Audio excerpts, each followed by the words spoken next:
Long stories lose listeners. Short stories lands better.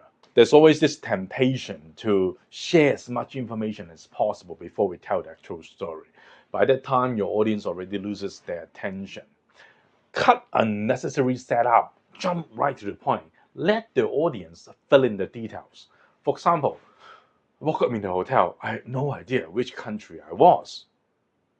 If I cover all the detail, it would be like this. I packed my bags and then went to the airport. Went to the airport, flew the airport, land, and then by this time the audience is already not with you, right? And then you still going, oh, the plane landed, and then the driver picked me up. I went to the hotel, washed myself, and then the next morning I woke up and I had no idea where I was. I told a holistic story. I told them the whole journey. So it leads up to the point that when I woke up, I had no idea where I was. Think about it. When you told people that you are on a hotel bed, it's most likely that you are not at home. Understood. Hotel can be, apart from staycation, most of the time it would be in foreign countries. And if you tell stories in a business context, most people would have experienced at least business travel or personal travel, so they would know how it feels.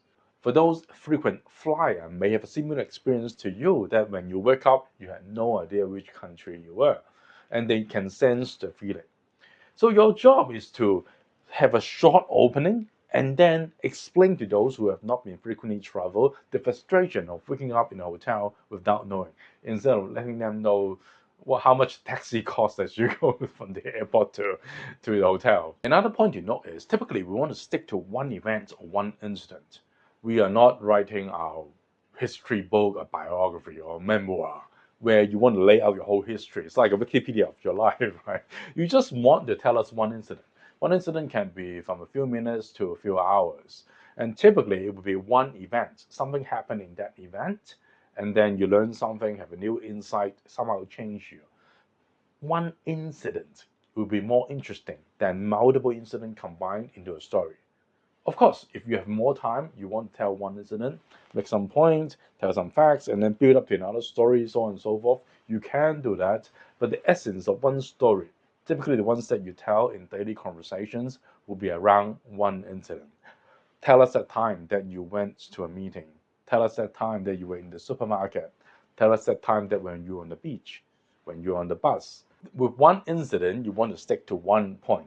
Sometimes we are very generous or greedy. We want to say, oh, I learned from this, and also, and then you keep adding. The more point that you add to your story, the more dilute it would be, the more confusing the audience would be. From my story, I've learned multiple things. For example, you want to write down which country you're in before you sleep, put it next to your bed. It can also be maybe we shouldn't travel that often. It can also be when you wake up, don't panic. Make your pick. Pick one point. Typically, when I tell that story in full, my point would be there will be moments in life that you realize, staying home is probably the best.